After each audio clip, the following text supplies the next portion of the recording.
Written in 1889, in the year 2889 by Jules Verne and his son, Michel Verne, is an optimistic portrayal of a future powered by constant technological improvement. This type of storytelling was common in the late 19th century and 20th century. The short story is a narrative of a day in the life of a wealthy news editor that transmits the news of the day through something called a telephote, which is analogous to a modern-day television. The ecstatic way in which the Vernes present the distant future shows how much people believed in progress in the 19th century. Nowadays, people are much more likely to be pessimistic about the future, and even dystopian fiction is on the decline since the 2020 pandemic.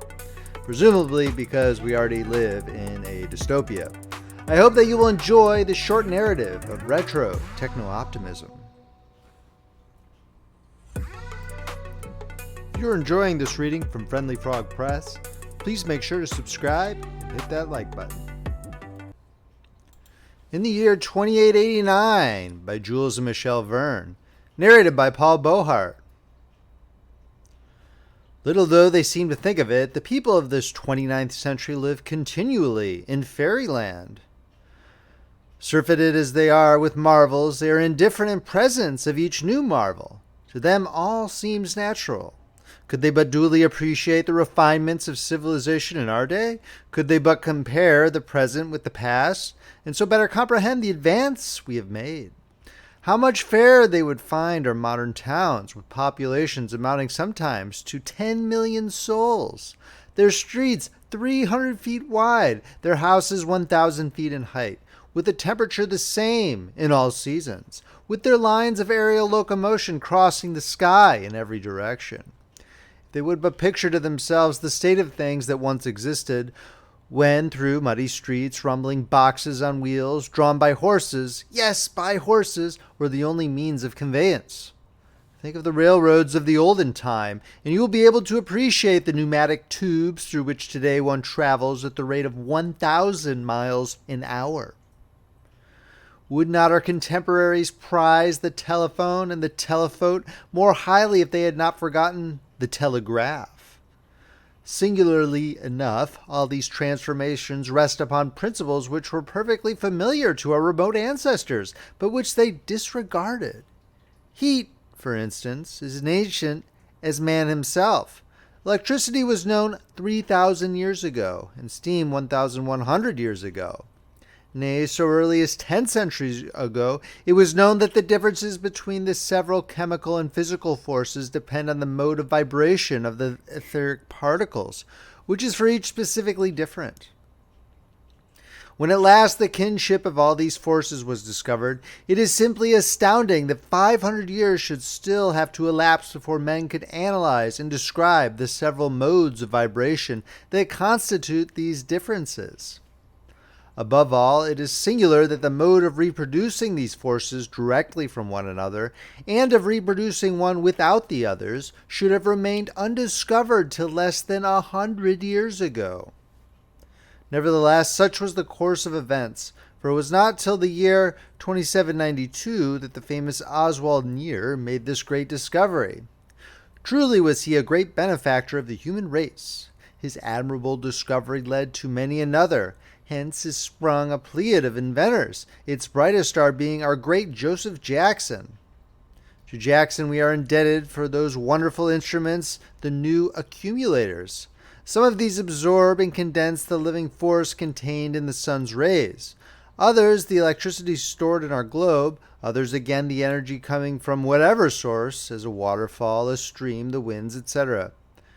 He, too, it was that invented the transformer, a more wonderful contrivance still, which takes the living force from the accumulator and, on the simple pressure of a button, gives it back to space in whatever form may be desired, whether it's heat, light, electricity, or mechanical force, after having first obtained from it the work required.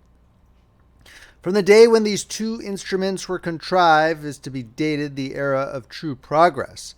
They have put into the hands of man a power that is almost infinite. As for their applications, they are numberless. Mitigating the rigors of winter by giving back to the atmosphere the surplus heat stored up during the summer, they have revolutionized agriculture. By supplying motive power for aerial navigation, they have given to commerce a mighty impetus. To them we are indebted for the continuous production of electricity without batteries or dynamos, of light without combustion or incandescence, and for an unfailing supply of mechanical energy for all the needs of industry. Yes, all these wonders have been wrought by the accumulator and the transformer. And can we not to them also trace indirectly this latest wonder of all, the great Earth Chronicle building in 253rd Avenue, which was dedicated the other day? If George Washington Smith, the founder of the Manhattan Chronicle, should come back to life today, what would he think were he to be told that this palace of marble and gold belongs to his remote descendant, Fritz Napoleon Smith, who, after 30 generations have come and gone, is owner of the same newspaper which his ancestor established? For George Washington Smith's newspaper has lived generation after generation, now passing out of the family, anon coming back to it. When 200 years ago the political center of the United States was transferred from Washington to Centropolis, the newspaper followed the government and assumed the name of Earth Chronicle. Unfortunately, it was unable to maintain itself at the high level of its name. Pressed on all sides by rival journals of a more modern type, it was continually in danger of collapse. 20 years ago, its subscription list contained but a few 100,000 names. And then Mr. Fritz Napoleon Smith bought it for a mere trifle and originated telephonic journalism. Everyone is familiar with Fritz Napoleon Smith's system, a system made possible by the enormous development of telephony during the last 100 years. Instead of being printed, the Earth Chronicle is every morning spoken to subscribers, who, in interesting conversations with reporters, statesmen, and scientists, learn the news of the day. Furthermore, each subscriber owns a phonograph, and to this instrument he leaves the task of gathering the news whenever he happens not to be in a mood to listen directly himself. As for purchasers of single copies, they can at a very trifling cost learn all that is in the paper of the day at any of the innumerable phonographs set up nearly everywhere. Fritz Napoleon Smith's innovation galvanized the old newspaper.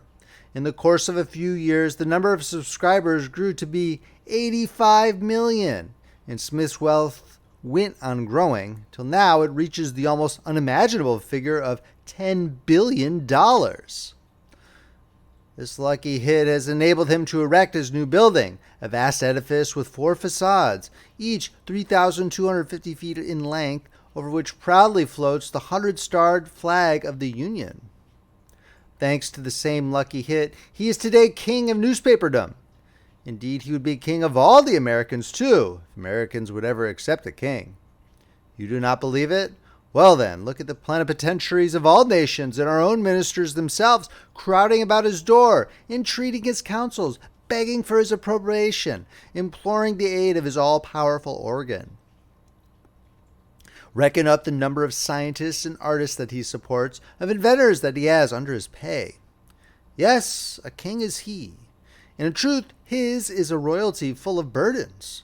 His labors are incessant, and there is no doubt at all that in earlier times any man would have succumbed under the overpowering stress of the toil which Mr. Smith has to perform. Very fortunately for him, thanks to the progress of hygiene, which, abating all the old sources of unhealthfulness, has lifted the mean of human life from 37 up to 52 years. Men have stronger constitutions now than heretofore. The discovery of nutritive air is still in the future, but in the meantime, men today consume food that is compounded and prepared according to scientific principles, and they breathe an atmosphere freed from the microorganisms that formerly used to swarm in it.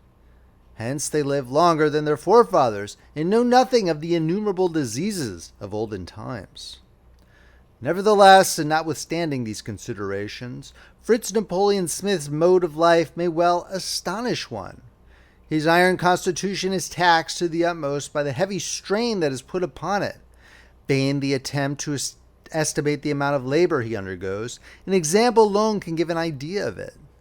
Let us then go about with him for one day as he attends to his multifarious concernments. What day? That matters little. It is the same every day. Let's then take at random September 25th of this present year, 2889. This morning, Mr. Fritz Napoleon Smith awoke in very bad humor. His wife having left for France 8 days ago, he was feeling disconsolate. Incredible though it seems, in all the 10 years since their marriage, this is the first time that Mrs. Edith Smith, the professional beauty, has been so long absent from home. 2 or 3 days usually suffice for her frequent trips to Europe. The first thing that Mr. Smith does is to connect his phono-telephote, the wires of which communicate with his Paris mansion. The telephote! Here's another of the great triumphs of science in our time. The transmission of speech is an old story. The transmission of images by means of sensitive mirrors connected by wires is a thing, but of yesterday. A valuable invention indeed, and Mr. Smith this morning was not niggard of blessings for the inventor, when by its aid he was able distinctly to see his wife notwithstanding the distance that separated him from her. Mrs. Smith, weary after the ball or the visit to the theater the preceding night, is still abed, though it is near noontide at Paris. She is asleep, her head sunk in the lace-covered pillows. What? She stirs, her lips move. She is dreaming, perhaps. Yes, dreaming. She is talking, pronouncing a name. His name? Fritz. The delightful vision gave a happier turn to Mr. Smith's thoughts, and now, at the call of imperative duty, light-hearted he springs from his bed and enters his mechanical dresser.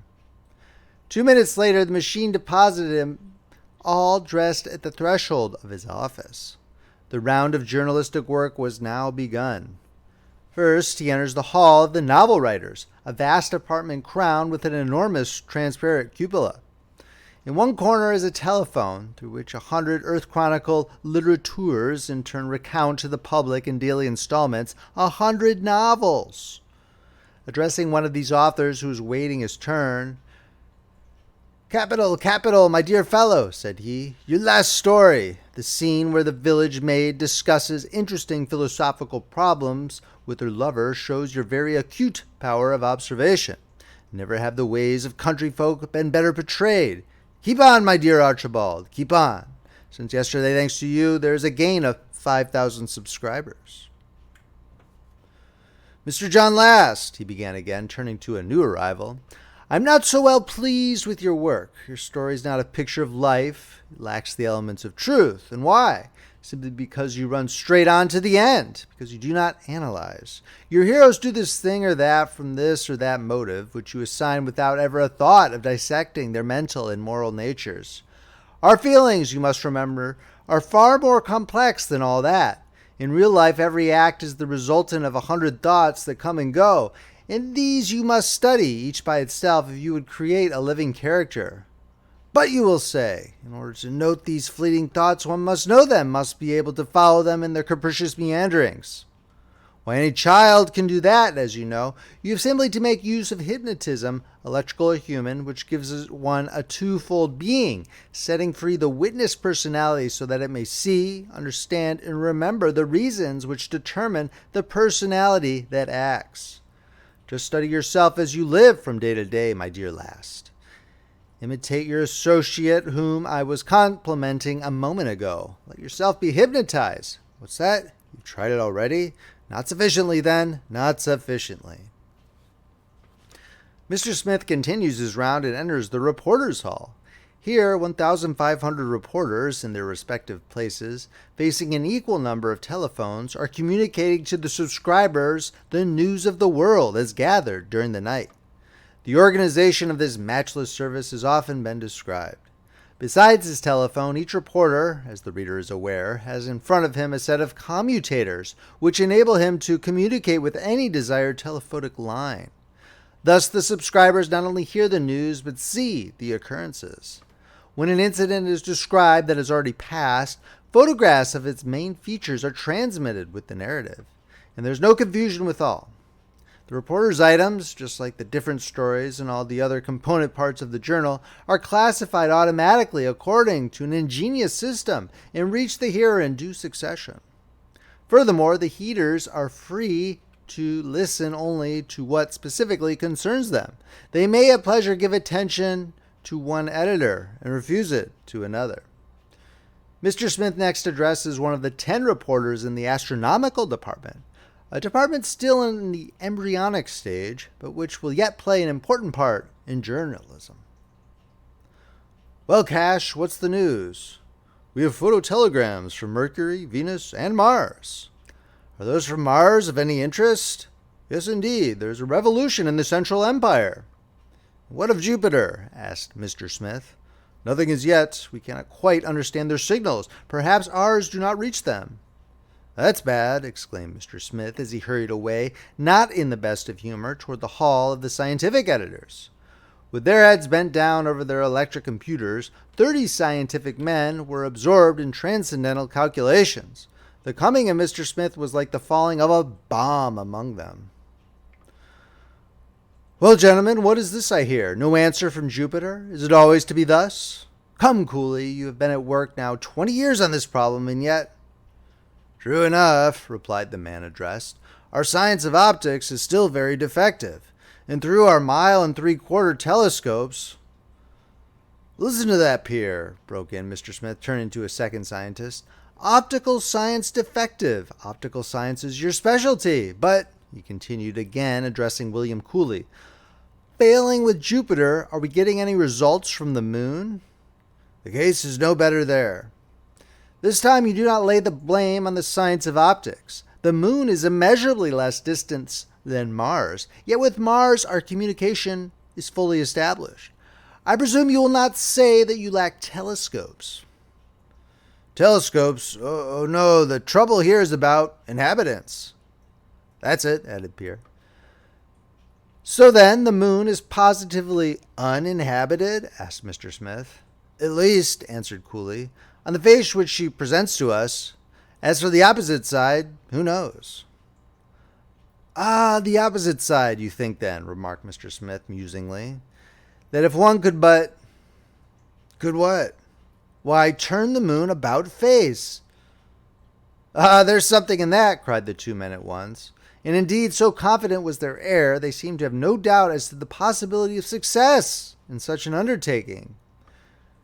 "Meanwhile," asked Mr. Smith, after a moment's silence, "have you no news of interest today?" "Indeed we have," answered Cooley. "The elements of Olympus are definitely settled.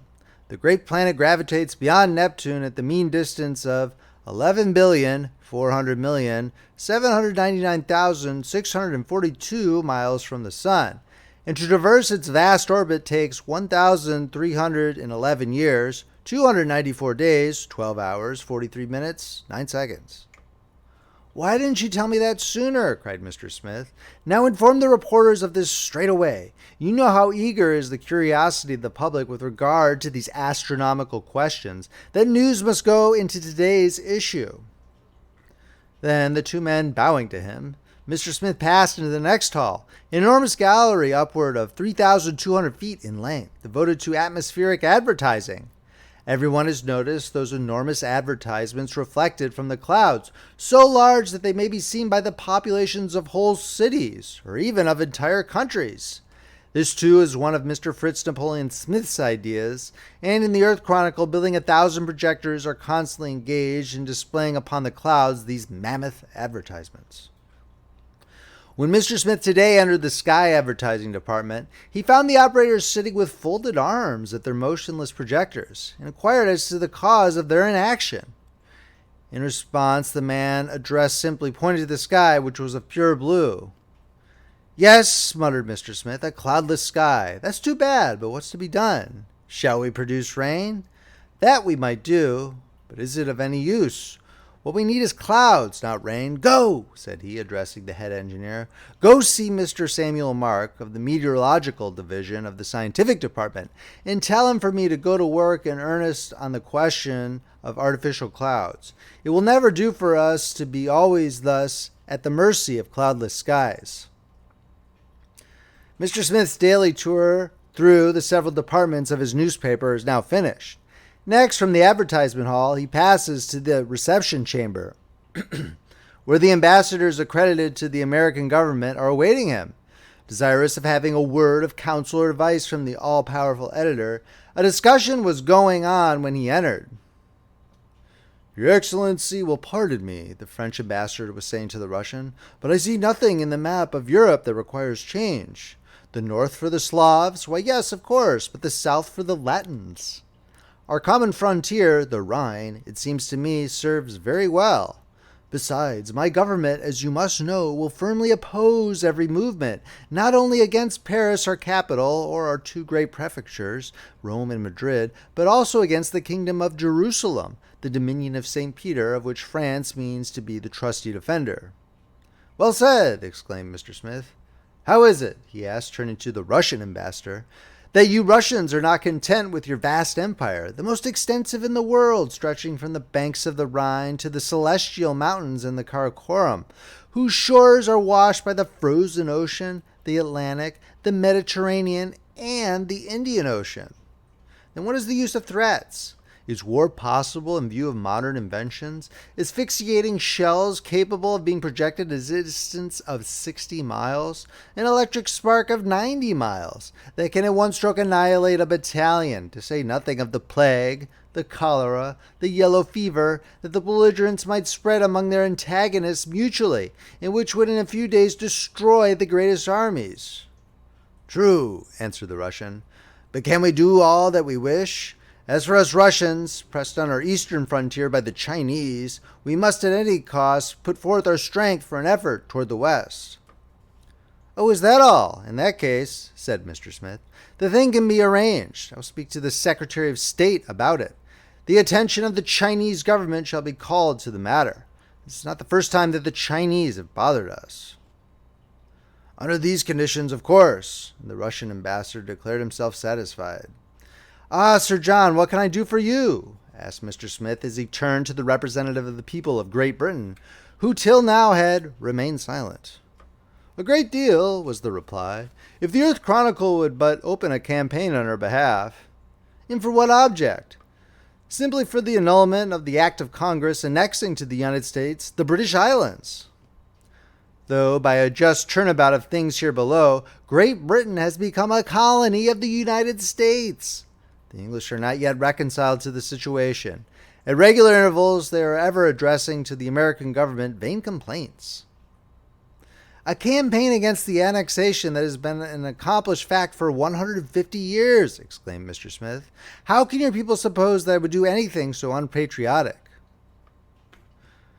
We at home think that your people must now be sated.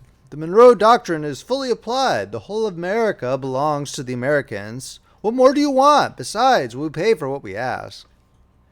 Indeed, answered Mr. Smith, without manifesting the slightest irritation. Well, you English will ever be the same. No, no, Sir John, do not count on me for help. Give up our fairest province, Britain.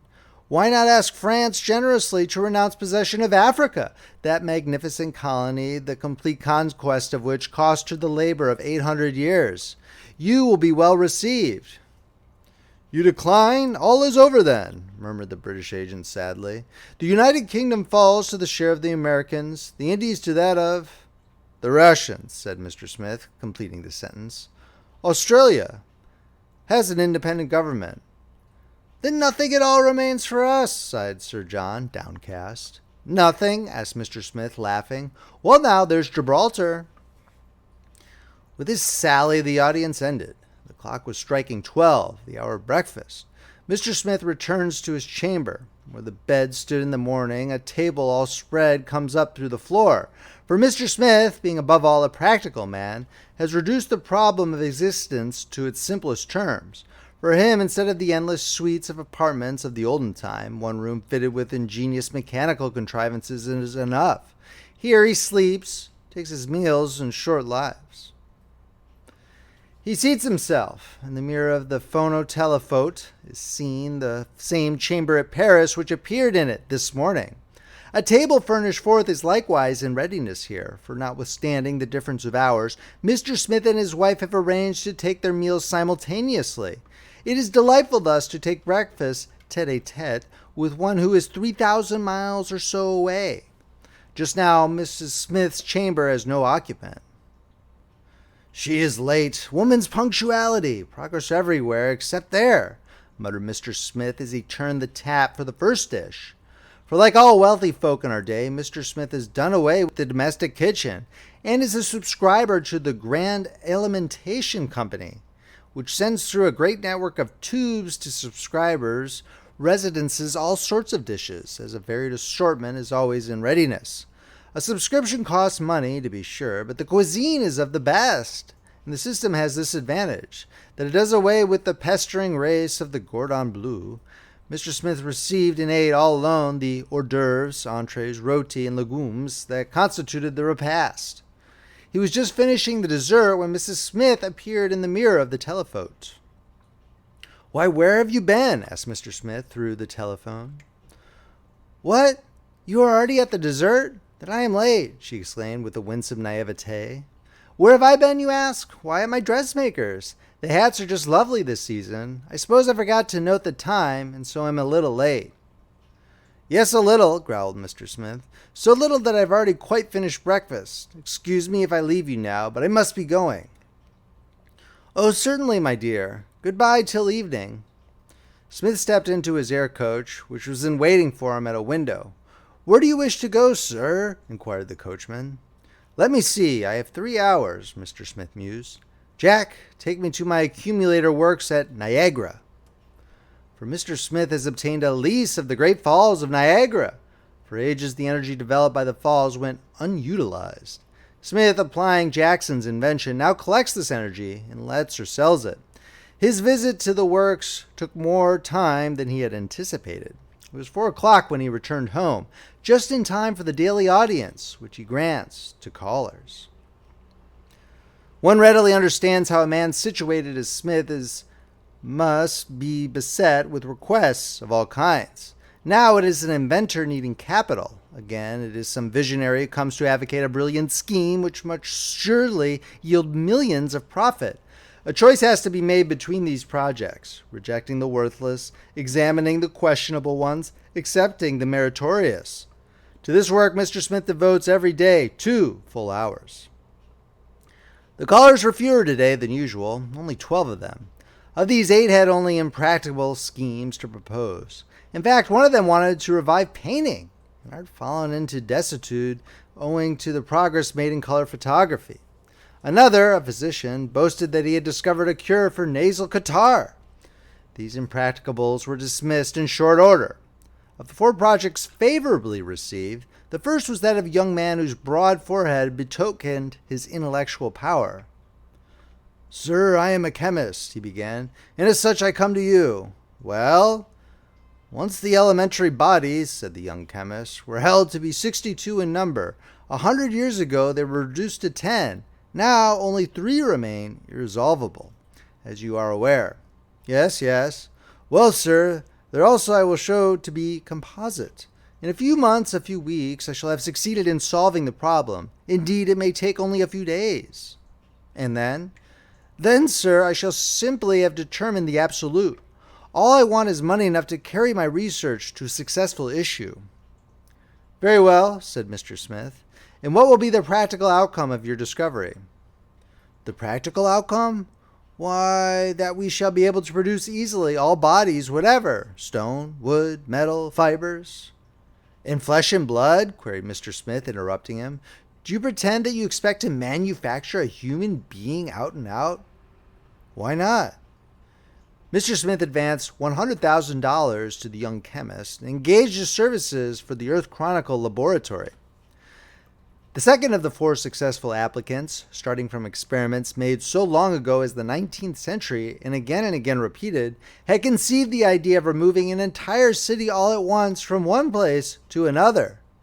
His special project had to do with the city of Granton, situated, as everybody knows, some 15 miles inland. He proposed to transport the city on rails and to change it into a watering place. The profit, of course, would be enormous. Mr. Smith, captivated by the scheme, bought a half interest in it. As you are aware, sir, began applicant number 3, by the aid of our solar and terrestrial accumulators and transformers, we are able to make all the seasons the same. I propose to do something better still. Transform into heat a portion of the surplus energy at our disposal, send this heat to the poles, then the polar regions, relieved of their snowcap, will become a vast territory available for man's use. What think you of the scheme? Leave your plans with me and come back in a week. I will have them examined in the meantime. Finally, the 4th announced the early solution of a weighty scientific problem. Everyone will remember the bold experiment made 100 years ago by Dr. Nathaniel Faithburn. The doctor, being a firm believer in human hibernation, in other words, in the possibility of our suspending our vital functions and of calling them into action again after a time, resolved to subject the theory to a practical test. To this end, having first made his last will and pointed out the proper method of awakening him, having also directed that his sleep was to continue 100 years to a day from the date of his apparent death, he unhesitatingly put the theory to the proof in his own person. Reduced to the condition of a mummy, Dr. Faithburn was coffined and laid in a tomb. Time went on. September 25th, 2889, being the day set for his resurrection, it was proposed to Mr. Smith that he should permit the second part of the experiment to be performed at his residence this evening. Agreed. Be here at 10 o'clock, answered Mr. Smith, and with that the day's audience was closed. Left to himself, feeling tired, he lay down on an extension chair.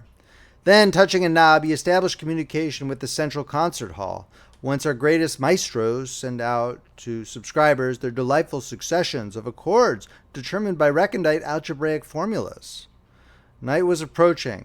Entranced by the harmony, forgetful of the hour, Smith did not notice that it was growing dark. It was quite dark when he was aroused by the sound of a door opening. "Who is there?" he asked, touching a commutator. Suddenly, in consequence of the vibrations produced, the air became luminous. "Ah, you, Doctor." "Yes," was the reply. "How are you?" "I'm feeling well." "Good. Let me see your tongue." "All right. Your pulse?" "Regular." "And your appetite?" "Only passably good." "Yes, the stomach. There's the rub. You are overworked. If your stomach is out of repair, it must be mended. That requires study. We must think about it." "In the meantime," said Mr. Smith, "you will dine with me." As in the morning, the table rose out of the floor. Again, as in the morning, the potage, roti, ragout, and legumes were supplied through the food pipes. Toward the close of the meal, phono-telephotic communication was made with Paris. Smith saw his wife seated alone at the dinner table, looking anything but pleased at her loneliness. "Pardon me, my dear, for having left you alone," he said through the telephone. "I was with Dr. Wilkins." "Ah, the good doctor," remarked Mrs. Smith, her countenance lighting up. "Yes, but pray, when are you coming home?" "This evening." "Very well. Do you come by tube or by air train?" "Oh, by tube." "Yes, and at what hour will you arrive?" "About 11, I suppose." 11 by Centropolis time, you mean?" "Yes." "Goodbye, then, for a little while," said Mr. Smith as he severed communication with Paris. Dinner over, Dr. Wilkins wished to depart. "I shall expect you at 10, said Mr. Smith. "Today, it seems, is the day for the return to life of the famous Dr. Faithburn. You did not think of it, I suppose. The awakening is to take place here in my house. You must come and see. I shall depend on your being here." "I will come back," answered Dr. Wilkins. Left alone, Mr. Smith busied himself with examining his accounts, a task of vast magnitude, having to do with transactions which involve a daily expenditure of upward of $800,000. Fortunately, indeed, the stupendous progress of mechanic art in modern time makes it comparatively easy. Thanks to the piano electro reckoner, the most complex calculations can be made in a few seconds. In 2 hours, Mr. Smith completed his task, just in time. Scarcely had he turned over the last page when Dr. Wilkins arrived. After him came the body of Dr. Faithburn, escorted by a numerous company of men of science. They commenced work at once. The casket being laid down in the middle of the room, the telephote was got in readiness. The outer world, already notified, was anxiously expectant, for the whole world could be eyewitnesses of the performance. A reporter, meanwhile, like the chorus in the ancient drama, explaining it all in viva voce through the telephone. "They are opening the casket," he explained. "Now they are taking Faithburn out of it. A veritable mummy, yellow, hard, and dry. Strike the body and it resounds like a block of wood. They are now applying heat, now electricity. No result. These experiments are suspended for a moment while Dr. Wilkins makes an examination of the body. Dr. Wilkins, rising, declares the man to be dead." "Dead!" exclaims everyone present. "Yes," answers Dr. Wilkins, "dead." "And how long has he been dead?" Dr. Wilkins makes another examination. 100 years, he replies. This case stood just as the reporter said. Faithburn was dead, quite certainly dead. "Here's a method that needs improvement," remarked Mr. Smith to Dr. Wilkins, as the scientific committee on hibernation bore the casket out. "So much for that experiment." "But if poor Faithburn is dead, at least he is sleeping," he continued. "I wish I could get some sleep. I'm tired out, doctor, quite tired out. Do you not think that a bath would refresh me?" "Certainly, but you must wrap yourself up well before you go out into the hallway. You must not expose yourself to cold." "Hallway? Why, doctor, as you well know, everything is done by machinery here. It is not for me to go to the bath. The bath will come to me. Just look." He pressed a button. After a few seconds, a faint rumbling was heard, which grew louder and louder. Suddenly the door opened, and the tub appeared. Such, for this year of grace, 2889, is the history of one day in the life of the editor of the Earth Chronicle. And the history of that one day is the history of 365 days every year, except leap years, and then of 366 days. For as yet no means has been found of increasing the length of the terrestrial year. Signed, Jules Verne. End of story. If you enjoyed this reading, please make sure to subscribe, hit that like button, and check out friendlyfrogpress.com, where you can see where our collection of ebooks, paperbacks, and audiobooks are available. Friendly Frog Press, where the classics come alive. This is Paul Beauheart, signing off.